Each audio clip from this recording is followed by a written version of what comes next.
Hello दोस्तों, मैं हूं संदीप सिंह। आप सभी का 3G इंस्टीट्यूट में स्वागत करते हैं। दोस्तों, हमने इसके पहले एक संविधान का विशेषता नामक एक अध्याय थर्ड पढ़ाया था आपको। अध्याय तीसरा था वो संविधान की विशेषता। अब नेक्स्ट इसमें बढ़ते हैं संविधान की प्रस्तावना में। अध्याय चौथा है संविधान की प्रस्तावना। संविधान की प्रस्तावना की जो विशेष भूमिका है, संविधान की प्रस्तावना का मतलब है संविधान का परिचय एवं संविधान का सार। कहा जाए तो संविधान का सार है।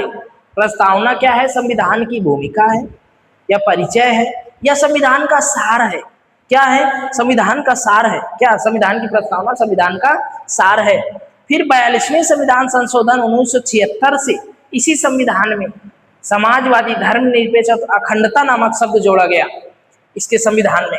फिर संविधान के स्रोत क्या है? आपको हमने इसके नेक्स्ट वीडियो में संविधान की विशेषता में बताया था कि हमारा संविधान की विशेषता है कि हमारा संविधान कई देशों के संविधानों से सीख कर बना है, वहां से कुछ अर्जित करके बना है।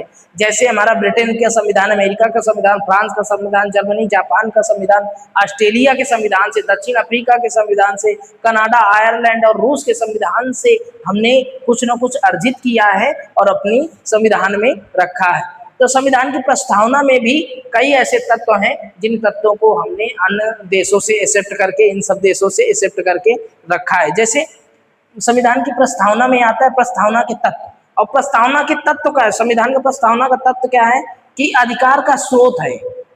संविधान की प्रस्तावना अधिकार का स्रोत है। किसके? लोगों के, जनता के अधिकार का स्रोत है प्रस्तावना। यह बताती है कि यह बताती है कि भारत एक संप्रभु, समाजवादी, धर्मनिरपेक्ष, लोकतांत्रिक गणराज्य है, राज्य व्यवस्था वाला देश है। लोकतांत्रिक गणराज्य, राज्य व्यवस्था वाला यह देश है, यह हमारी प्रस्तावना बताती है। और यह बताती है कि प्रस्तावना के मुख्य तत्व क्या हैं। हमारी प्रस्तावना के मुख्य तत्व हैं संप्रभुता, समाजवादी, धर्म के, लोकतांत्रिक गणराज्य, न्याय, स्वतंत्रता, समानता और बंधुत्व की बात करती है हमारी प्रस्तावना।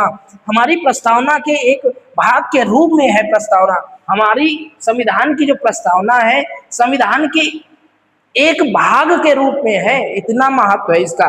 कैसे कि बेरूबारी ने ये कहा था कि प्रस्तावना 1960 में कि इस प्रस्तावना संविधान का भाग नहीं है। फिर उसके बाद में आया केशवानंद भारती मामला 1973 में, ये कहा गया कि संविधान का एक भाग है, प्रस्तावना संविधान का भाग है। फिर उसके बाद में आया संविधान की प्रस्तावना में प्रस्तावना का महत्व। तो प्रस्तावना का महत्व क्या है, इसके बारे में पढ़ेंगे कि प्रस्तावना का महत्व क्या है। तो प्रस्तावना है संविधान की आत्मा है। प्रस्तावना क्या है? इसका महत्व ये है कि ये संविधान की आत्मा है। हमारी संविधान की प्रस्तावना संविधान की आत्मा है। दीर्घकालिक सपनों का विचार है प्रस्तावना। प्रस्तावना क्या है?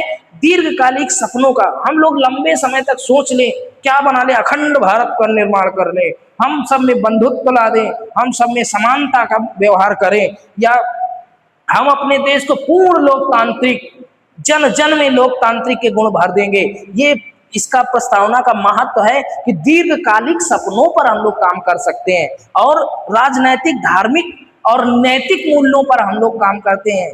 ये है संविधान की प्रस्तावना का महत्व। संविधान का प्रस्तावना का महत्व ये है कि राजनैतिक, धार्मिक तथा नैतिक मूल्यों का इसमें समावेश है। संविधान की प्रस्तावना में दो उल्लेखनीय तत्व हैं। दो उल्लेखनीय तत्व का मतलब ये है कि ना तो विधायिका की शक्ति का स्रोत है, ना तो ये संविधान की प्रस्तावना ना तो विधायिका की शक्ति का स्रोत है, ना तो शक्ति पर पाबंद लगा सकती है, ना तो संविधान की विधायिका की शक्ति पर पाबंद लगा सकती है। ये है संविधान की विशेषता। फिर प्रस्तावना में संशोधन की संभावना, अर्थात संविधान की प्रस्तावना में संशोधन कर सकते हैं या नहीं। तो हमारे कहने के तात्पर्य कि संविधान की प्रस्तावना में आर्टिकल 368 की मूल विशेषताओं को बदला। आर्टिकल 368 के तहत संशोधन इसके मूल ढांचे पर नहीं किया जा सकता है। आर्टिकल 336 के तहत मूल ढांचे पर, इस पर प्रस्तावना पर संशोधन नहीं किया जा सकता है, बल्कि 1976 में 42वें संविधान संशोधन के द्वारा तीन शब्द जोड़े गए थे, समाजवादी, धर्मनिरपेक्ष तथा अखंडता जैसे शब्द संविधान की प्रस्तावना में जोड़े गए थे। तो संविधान की प्रस्तावना में संशोधन की संभावना कर सकते हैं, पर इसके मूल ढांचे को संशोधित नहीं कर सकते। इस प्रकार संविधान की प्रस्तावना के मुख्य तत्व जो हैं उन पर बात कर लेते हैं कि प्रस्तावना हमारी कैसी है, मुख्य तत्व क्या है इसकी। संप्रभुता, अर्थात ना तो भारत अन्य देश पर निर्भर है, ना किसी देश का डोमिनियन है। संप्रभुता का मतलब ये है, ना तो भारत अन्य देश पर निर्भर है, ना ही किसी देश में का डोमिनियन है, ना तो किसी देश का डोमिनियन है। फिर समाजवादी, हमारा लोकतांत्रिक समाजवाद है, हमारा देश लोकतांत्रिक समाजवाद है। यह निश्चित अर्थव्यवस्था में, हमारा समाजवादी शब्द में बात करेंगे तो हमारा लोकतांत्रिक समाजवाद है, यह मिश्रित अर्थव्यवस्था में आस्था रखता है। और हमारा जो समाजवाद है मार्क्सवाद और गांधीवाद पर मिलता जुलता मेल खाता है। धर्मनिरपेक्ष, हमारा धर्म सभी धर्मों को समान देश, हमारी प्रस्तावना में जो धर्मनिरपेक्ष शब्द है वो सभी धर्मों को समभाव से देखता है। हमारे संविधान की प्रस्तावना में शब्द है, प्रमुख शब्द लोकतांत्रिक।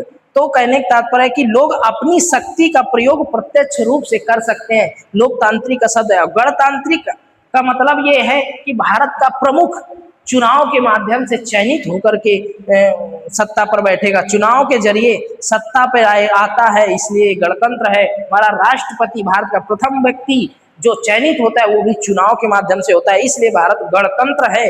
और न्याय, रूसी क्रांति से हमारे यहाँ न्याय की व्यवस्था ली गई, इसलिए हमारे यहाँ सर्वोच्च न्यायालय है और उच्च न्यायालय है तथा अधीनस्थ न्यायालय है।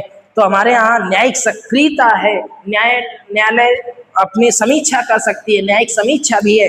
फिर स्वतंत्रता, फ्रांस की क्रांति से स्वतंत्रता नामक शब्द लिया गया, जिसका मतलब है कि कोई भी हमारी कार्यविधि पर, क्रियाकलाप पर रोक टोक नहीं कर सकता है, स्वतंत्रता है। समता है, नागरिक को राजनैतिक, सामाजिक तरीके से, आर्थिक तरीके से समता मिलेगी। फिर बंधुत्व का मतलब है हम सभी एक भाईचारे के भाव से रहेंगे, जीवन यापन करेंगे। इस प्रकार की है हमारी प्रस्तावना। तो प्रस्तावना अध्याय 4 में हम लोगों ने पढ़ा कि हमारे संविधान की रूपरेखा कैसी है, हमारे संविधान की आत्मा क्या है। तो हमारे संविधान की आत्मा है प्रस्तावना। तो